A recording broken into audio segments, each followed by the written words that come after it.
In this section of our Dash Basics, we are going to learn how to update our Dash application that we started to create in our last section.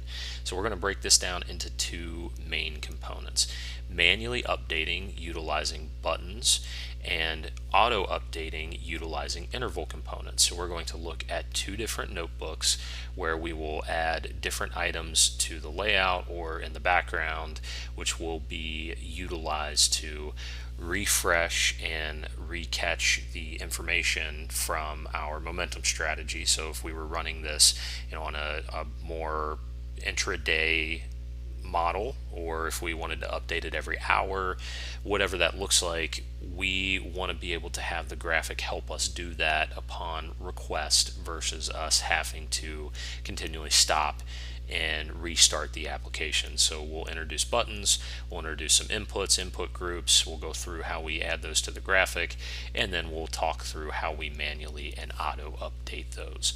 So with that, let's go ahead and jump into our first section where we will look at manually updating our application.